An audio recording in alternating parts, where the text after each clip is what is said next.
WSFS Bank. We stand for service. Member FDIC, Equal Housing Lender.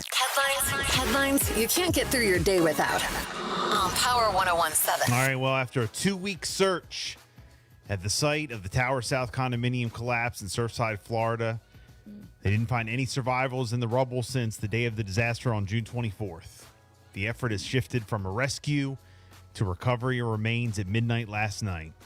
The change came after authorities said they conclude that there was no chance of finding anyone alive.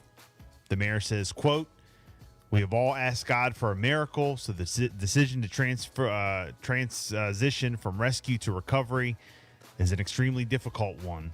Rescue workers, local officials, clergy members stood at attention for a moment of silence to mark the transition near the end of the ceremony." It was just very sad. They sang the battle hymn of the Republic. After more victims were recovered yesterday, the confirmed death toll is now at 54 and 86 still missing. Okay. So, very sad. Thoughts and prayers going out to everyone. It's awful. In Surfside, Florida. Haiti's national police chief said that 4 suspects have been killed and 2 others arrested for the assassination early yesterday morning of their 53-year-old president. I don't know if you guys saw this or not. Crazy story trending. Haiti's government has blamed mercenaries for the killing, with the acting prime minister, Claude Joseph, saying a group of, quote, highly trained and heavily armed people attacked the president's home around 1 a.m., shooting him and his wife. The first lady was flown to Miami for medical treatment. The president took office February of 2017. So. Wow. Yeah, they said they went into their home. That was just unbelievable news. You don't really see like assassination of a country's president very often. And I was reading articles yesterday and people were commenting saying, it's the president. Yeah. So like the security surrounding the president. And they said that they were probably in on it. Yeah. That's terrible.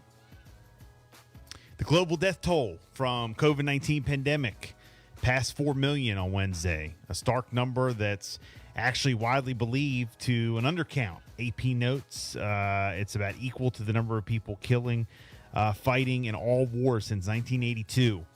The U.S. has the highest death toll at more than 600,000, while Brazil is second with more than 520,000. After global death peaked at more than 18,000 a day in January, they've dropped from 18,000 to 7,900 daily because of people getting vaccinated. However, the rise of the Delta variant, which is even more contagious than the Alpha variant itself, more contagious than the original virus, is stepping up to rush more people to get vaccinated because the vaccinations do fight off the variants. Okay. So we have a big news update out of Maryland. The Gov.Hogan made the announcement yesterday to try to get more people, younger people, vaccinated. We'll have that coming up in a sec, but just get out there and get that vaccine, guys. Former President Donald Trump announced yesterday that he's filed a lawsuit against Facebook, Twitter, and YouTube, as well as their CEOs, claiming that he and other conservatives have been unconstitutionally censored. Trump has been suspended from the 3 platforms since the January 6th attack on the U.S. Capitol over concerns he incited further violence. However, AP cited legal experts as saying the lawsuits will likely fail in light of the president and legal protections for the companies. So that's going to be something. Yo, it is. That's definitely going to be something. And some good news. The remaining fencing around the U.S. Capitol that was put up in January after the January 6th attack is set to come down this weekend, according to the memo sent to all members of Congress from the House Sergeant at Arms. The work is expected to begin as early as this Friday and end within 3 days, weather permitting. An outer perimeter fence that blocked off several blocks around the Capitol was removed in March. So all that fencing and all the security and all that, Yep. they are going to take it down.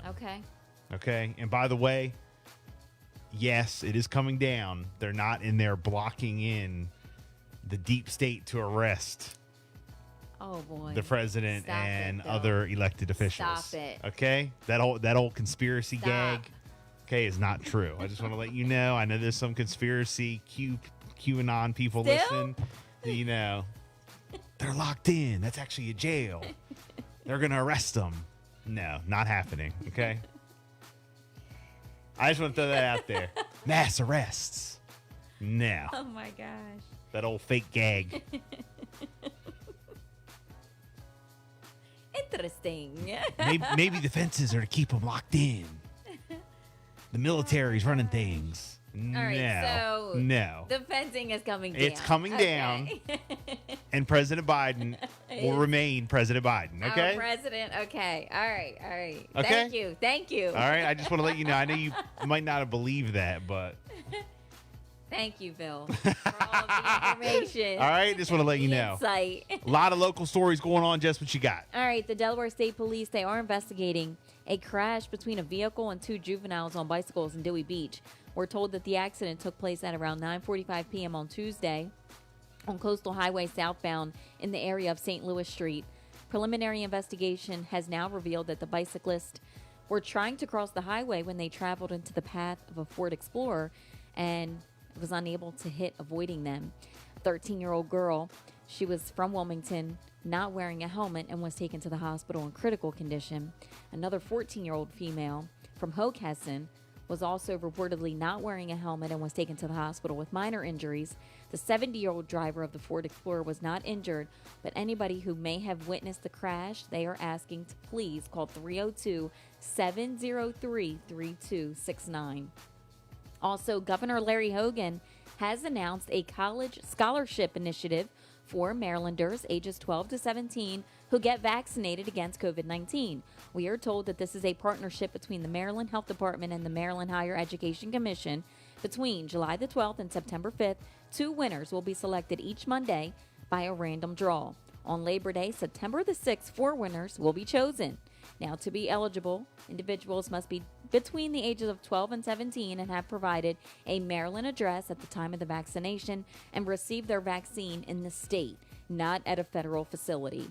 Winners will receive a Maryland 529 prepaid college trust contract or a Maryland 529 college investment plan.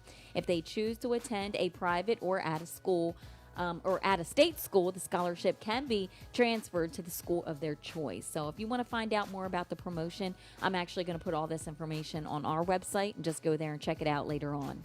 Okay? 6:54. Throwback Thursday continues on the way. Good morning. Bill and Jessica in the morning.